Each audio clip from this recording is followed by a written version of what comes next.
Addiction to the wild.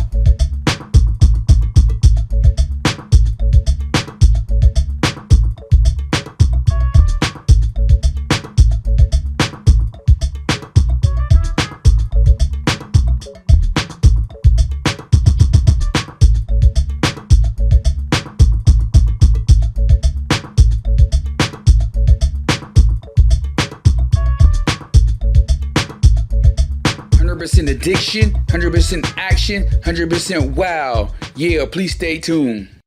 Hey, what's up, y'all? What's up, y'all? Y'all know it's October, and when November comes to, those are the best months to go ahead and surf fish. I'm telling you, boy. Flounder fishing, red drum, speckled trout, and whitey and stuff.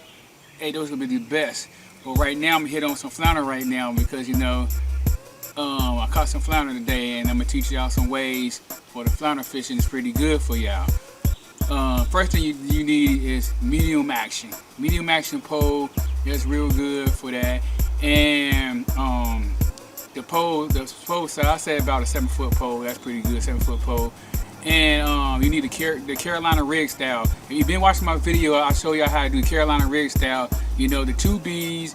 And the best thing to use out there, depending how the water might be out there, between a 1 ounce, ounce and a half, that's pretty good for using that out there. And that's pretty good. Then you know you got your lead, and then the type of hook you want to use, it's a 1-aught flounder hook. That's one of the best.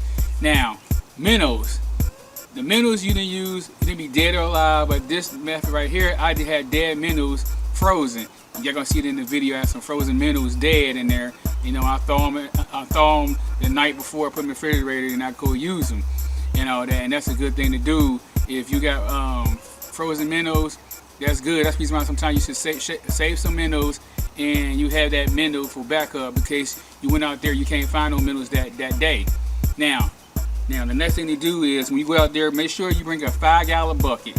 5-gallon bucket, because you want to keep your flounder in there and stuff. And that's good to put water in there, keep your flounder in there, and in there. That'd be pretty good. Then bring your pole holders. You gotta bring your pole holders because you're gonna bring 2 poles, and one of the poles to be sitting there in the pole holder, and have it ready to be used in case you break the line off, something happened to the other one, whatever. Have your pole holder, and that's one thing, because you don't want all that sand getting in your reel. You know, you gotta clean all that stuff out. But regardless, when you fish salt water, you should clean it up, because that salt water real rust the stuff out, and you be buying poles in the year probably. It just depends how good you take care of your poles and everything and all that. So, you know. And then now, fishing the flounders is pretty good. I'll tell you when you want to do it. When it's coming to low tide, if you see say low tide 9:30, if we say 9:30 low tide, whatever, and you should be out there between 7 o'clock, 7:30, something right there. If you come there 2 hours before there, flounder be sitting up, ready, posted up for you, ready to bite your stuff. I mean, that's one of the best things to do. You got to know the tides. If you watch my videos, I really tell you about tides. Tides play a big part as catching them flounder, because if it's real high, it's kind of too hard to do it because the water pushing you back and you running back, unless you got you some boots on. I mean, some water gear on. You got water gear on, that's the best thing to do. If you don't got no water gear on, you got to, you know, just your feet. You didn't do that same thing. And then it depends how cold it is. You know, today was a good day today. Today, I say it was in the 60s, so that's pretty good for me. And now it's probably warmed up to in the 70s, so that's pretty good for me fishing it. All right, so that's good for that. And now the minnows. The minnows are different now. When you do catch your minnows and all that stuff, though, you might have some real big minnows about this big, and then you might got some about this big right here. Okay, you got the big minnows on.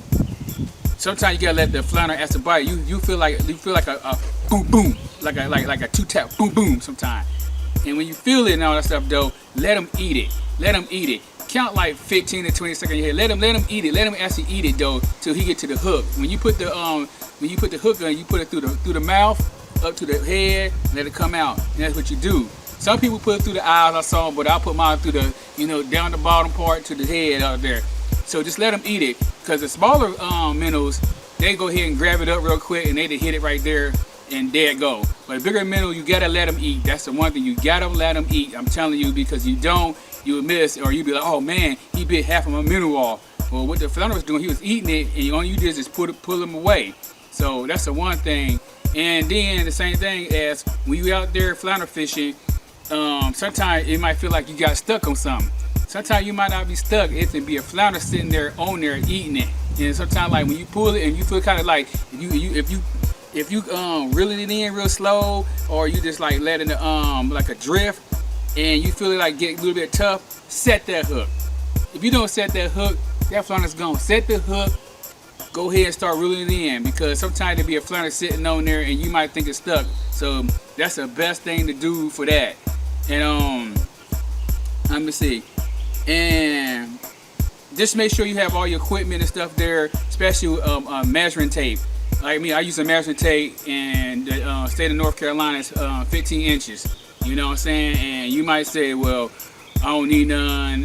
If you go out there without having a measuring tape and you get a 14 inches, you might be paying $200, $300. I don't know what it is, but it don't worth it. $200, $300. I already go to the store to go buy me some flounders. So just be smart on that. Have your measuring tape. That's one of the things you need to have out there. And that be it. And I'm just gonna show y'all this video stuff though. When I catching these flounders, all that stuff, I would bow myself out there with the camera, and I'm gonna show you catching these flounders and all that. And I have to show you the minnows in the bag. Y'all stay tuned, and I'm about to roll it, baby.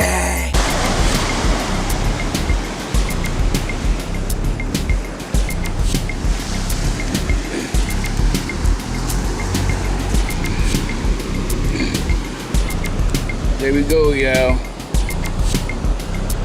Nice cube.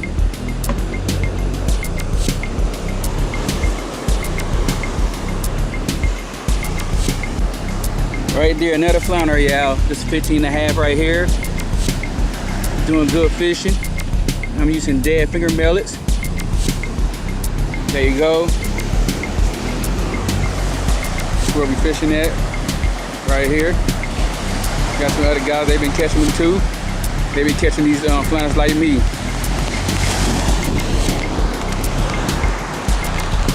This is how I do it up, y'all. Just to the wild. I'm telling you, serious flounder fishing for y'all.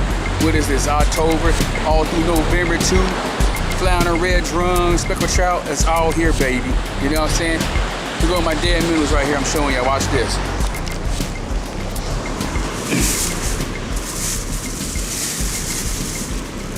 All my dead minnows right in there. See my dead minnows in the bag? That's all you need. Stay tuned.